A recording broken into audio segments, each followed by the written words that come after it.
இன்னும் 1000 ஆண்டுகளில், அதாவது 3025ஆம் ஆண்டு இந்த உலகம் எப்படி இருக்கும்?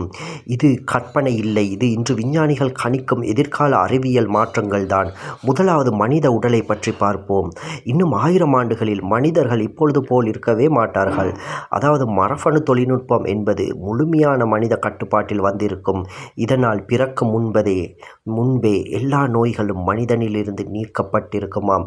அப்பொழுது புற்றுநோய், சர்க்கரை நோய், இதய நோய் என்ற பேச்சே இருக்காது என்று கூறுகிறாங்க.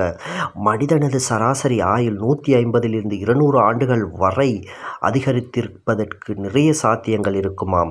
அடுத்தது நம்ம மனித மூளை, நினைவாற்றல் இவற்றை பற்றி பார்ப்போம்.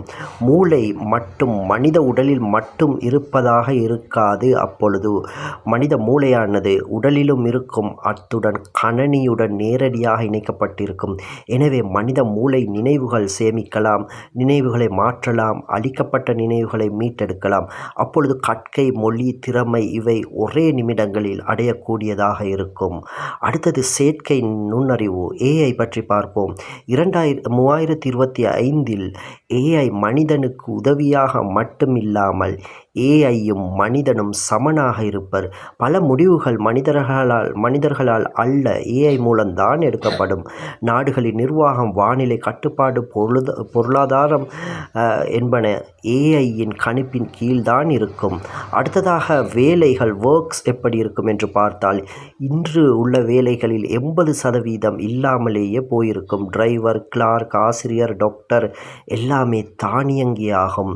மனிதன் செய்யும் வேலை ஒன்றுதான், அதாவது புதிய யோசனை, புதிய கண்டுபிடிப்பு, படைப்பாற்றல் இவற்றை மனிதன் செய்து இயந்திரங்களுக்கும் தொழில்நுட்பத்திற்கும் ஏஐக்கும் பணிகளை செய்ய மனிதன் வழங்கலாம். அப்பொழுது அடுத்தது இந்த உலகில் உள்ள நகரங்கள் எப்படி இருக்கும்? 3025இல் நகரங்கள் தரையில் மட்டும் இல்லை, வானத்திலும் நகரங்கள் அமைக்கப்படும். கடலுக்கடியிலும் நகரங்கள் இருக்கும். பாலைவனத்திலும் நகரங்கள் உருவாகும். முழுக்க சுயசக்தி காணப்படும். சூரிய சக்தி, அணு இணைவு சக்தி என்பன அப்பொழுது பிரதான சக்தியாக இருக்கும். மாசு என்பது 0 இருக்குமாம்.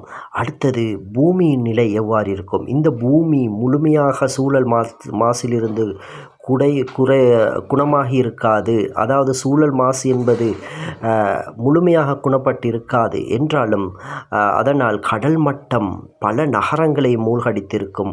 என்றாலும் மனிதன் பூமிக்கு ஏற்றவாறு தன்னை மாற்றிக்கொண்டு வாழ்ந்து கொண்டிருப்பான். அடுத்து விண்வெளி தொழில்நுட்பம் எப்படி இருக்கும் என்றால், மனிதன் பூமியில் மட்டும் வாழாமல் அப்பொழுது செவ்வாயை முழுமையான குடியிருப்பாக மாற்றியிருப்பான். சந்திரனில் தொழிற்சாலைகளை அமைத்திருப்பான். சூரிய மண்டலத்திற்கு வெளியே மனிதன் பயணம் செய்ய ஆரம்பித்திருப்பான்.